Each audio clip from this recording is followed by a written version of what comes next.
What is up, Tube? JJ Rome 185.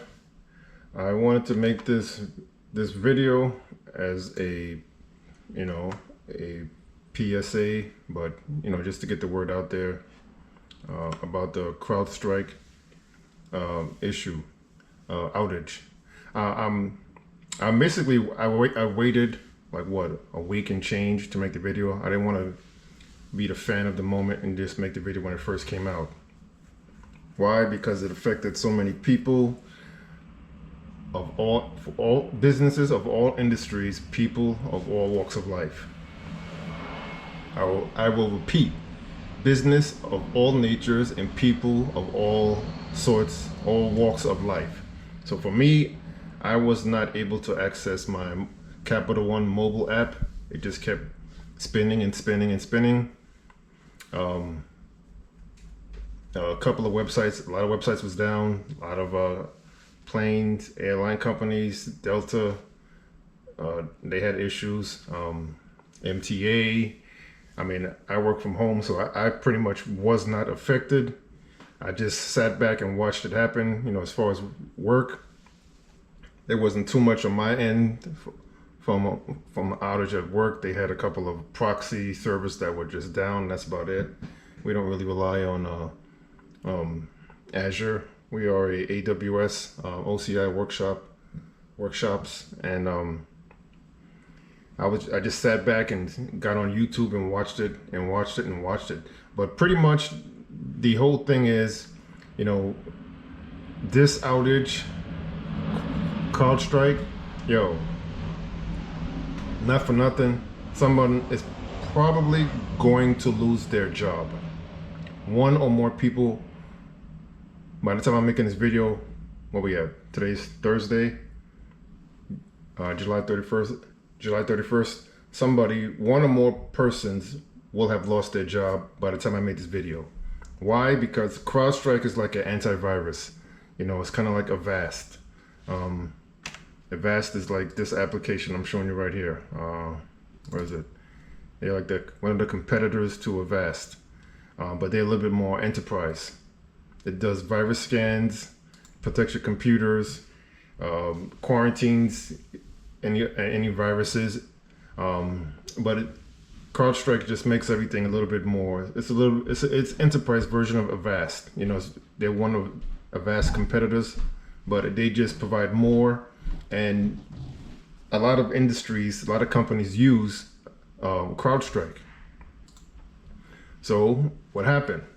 Some dude sent down a patch down to all of these servers, affecting all of these companies in production.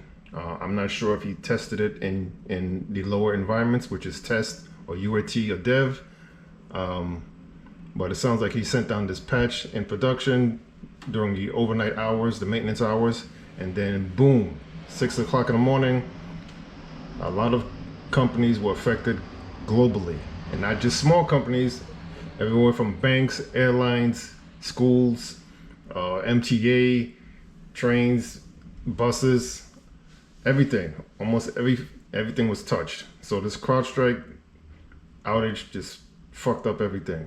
And so they were saying it to how to combat that or fix it, instant fix, you gotta reboot your computer in safe mode. Like, really? That's like the manual way to do it. So each and every computer, thousands of computers were affected. So you're trying to tell me everybody had to reboot their computers into safe mode, which is basically rebooting the computer and keep hitting the F8 button until it boots up in a safe mode, and then you launch Windows in safe mode, and then you try to uninstall the CrowdStrike or uninstall that patch that was downloaded. What non-technical person is going to do that? That's one. Two, your IT people are going to be doing it, but you're going to be getting ripped a new one in overtime. So the quickest way to do it is, there is no quicker way to do it. You have to manually remove that from each and every computer, because all the computers that were affected have the blue screen of death, which is fucked up. I mean, this is some bullshit. I mean, someone definitely lost their job. one of the reasons why I made this video is to just get it out there on from my point of view, because I've been in the IT industry for like 20 years and counting. And this blue screen of death, yeah, this shit is no joke, because you basically have to reboot the computer, and if it boots up into safe mode, then you're in business. But if it does not, you're fucked. Yeah, so well, you know, you gotta you have to if it's, most of these computers are business computers, so they have a backup, so they can restore the operating system image from a previous night's backup. If they have that. If they don't, you fucked. You gotta re-image the computer, reload all the applications. That takes time. So probably quickest way to do it is Microsoft SCCM, doing a vast imaging deployment, Windows imaging deployment for whatever operating system, Windows 10, 11, you know, 2008, shit like that. So that's my take on it. But long story short, somebody from CrowdStrike has probably already lost their job or jobs, and that's why I waited, you know, approximately like a week and change to make this video. I didn't want to be a fan of the moment, and I saw all the other YouTubers making a video, so I was like, you know what, I'm gonna put my 5 cents in there. So this is it, you know. But long story short, CrowdStrike fucked everything up, you know. But going forward, the CEO will probably have to resign or stand in front of Congress at some point and get his ass ripped as to why this happened, and as to why what's stopping it from happening again. Yeah, that's going to be coming soon.